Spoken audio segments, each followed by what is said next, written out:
It is, funnily enough, just to summarize, a lot of things to do with education.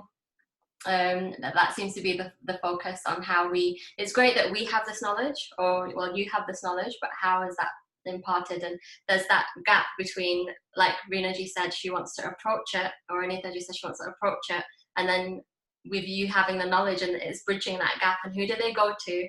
And I think Mr. Fulchand said something really amazing on the phone the other day, which was, it's like you're in a room full of people, and you just pick one person who you connect with, and you end up becoming the best of friends. Yeah, 100%, yeah. Kriti, final thoughts for everybody? Okay. So I would like to end with especially by also answering this question. You know, when I started yoga, I was only 6 years old. And at that time, I'm sure Joshi ji would agree that yoga was not very popular. This was not something that you did and you could tell your friends that, you know, I do yoga, I do meditation.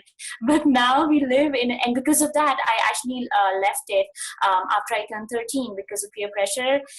But now we live in a day and age where yoga is getting mainstream recognition, which has been recognized by the scientific community, by celebrities, by politicians, like all over the world. So I think we are living in a very good age to learn about yoga. There is so much information, and the access to information is very easy now. So we are living in a very good time to understand yoga, but ultimately it depends on us, how we want to approach it, and what we want to learn from it. Thank you so much. And Dr. Sutton, final thoughts?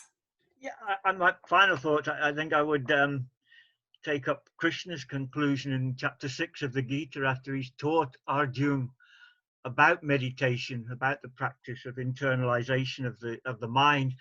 He says the final conclusion is yogi paramo, the highest form of yoga, is when one sees others as oneself, whether they're in sorrow or in happiness.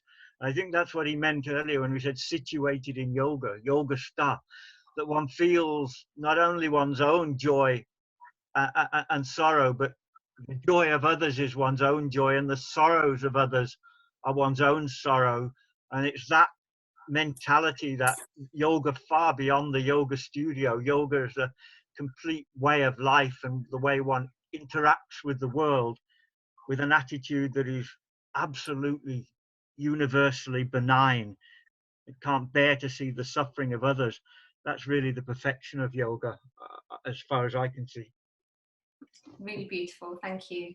And Shayla, your final thoughts?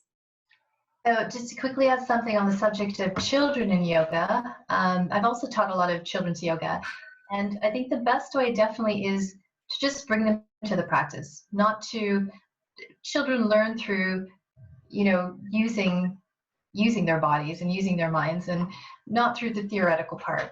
So I think that's a very good way to bring them into it. Also, of course, children learn differently in that they do need games, they do need more interactive things happening. The other aspect of this is that for parents that want to bring children in, you know, children also learn through observation. So if they really want to get their children to do it, then they themselves can start practicing. And through that observation, as they see the changes in their own parents, you know, something will draw them to it. So it's a good way to entice them. Final thoughts, you know, in my own experience, there's a quote that I love to share, which is that in theory and practice are the same. In practice, they are not. And, you know, that's really been my experience overall with yoga. There's all these different people and organizations, and I just wanted to see how it all comes together, because otherwise, like everyone's saying, we see a lot of these things individually, and it's really, really hard to see how it all fits together for somebody who's new. What you've all done today, these key speakers have shown me that you're all pretty much the best of friends. It's so inclusive. We can literally go to either one of you and connect to yoga and start somewhere very, very small and build ourselves, you know, up. And we can pass this on to children through, like Shayla said, you know, leading by example. And yeah, this is a great message with International Day of Yoga coming up. So I just want to say namaskar to everybody, and thank you so much for participating.